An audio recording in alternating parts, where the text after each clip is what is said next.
I'm Diane Lynn Coleman, and I'm very excited to share a passage of my new novel, Off Her Rocker, with you. So I'd like to read to you now from chapter 32.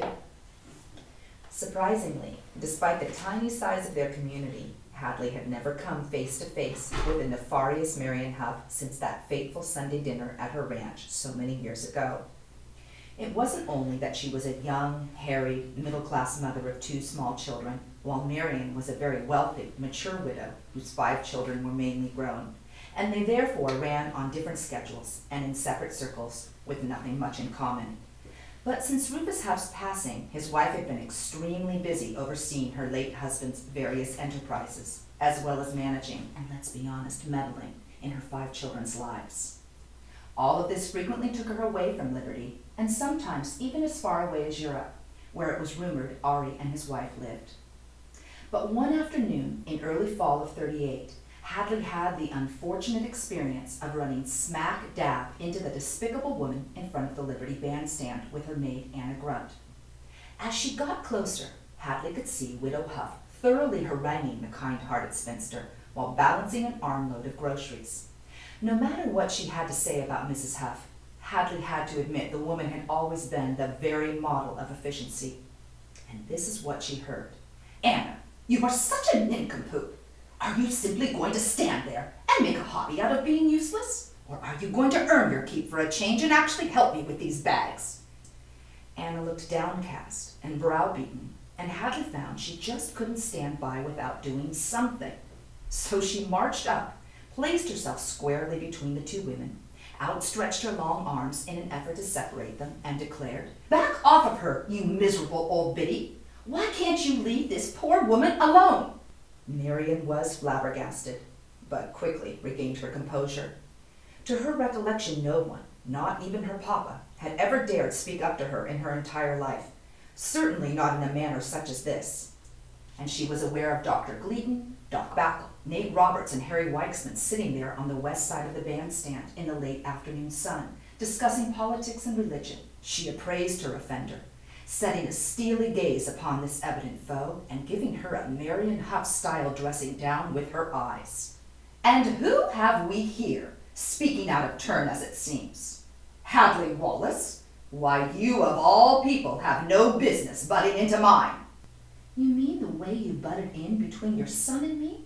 Ari wanted to marry me. You knew as much and did whatever you could to prevent it.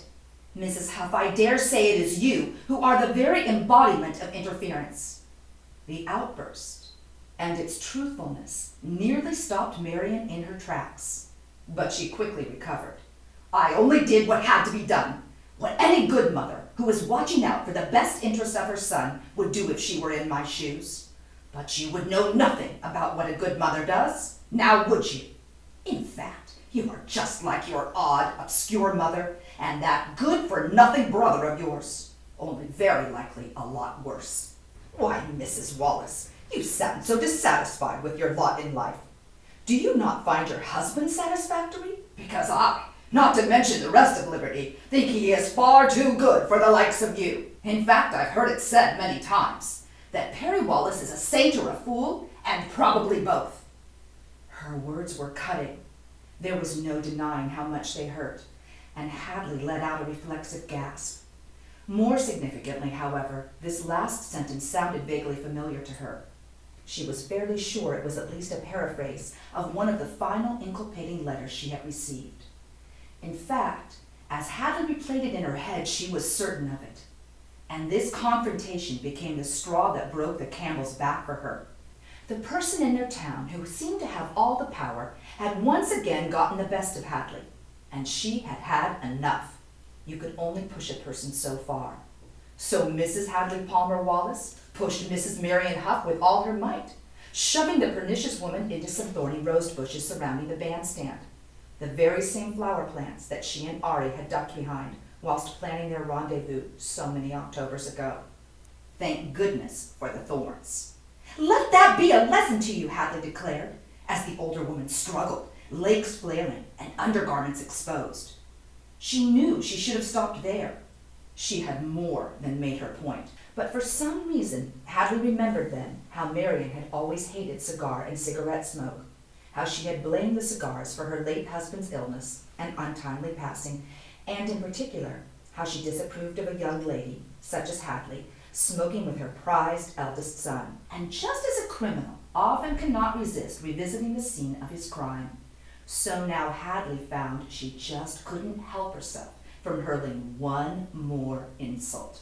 "Put that in your pipe and smoke it." She was sure poor Anna was as surprised as she was, though probably privately pleased, but didn't dare look at the maid's face, because suddenly she was scared, really, truly scared. She rushed off as quickly as she could toward her home on Ellis Street. Yet even more than a block away, she could still hear the rap of the one and only Marian Huff yelling after her, "You'll rue the day you ever tried to mess with me, Hadley Wallace! Rue the day!" And she felt a fear that went all the way to her groin. This was really, truly going to be a problem for her. Yet when she recounted this incident to me nearly 60 years later, my grandma had a bit of a glint in her eye.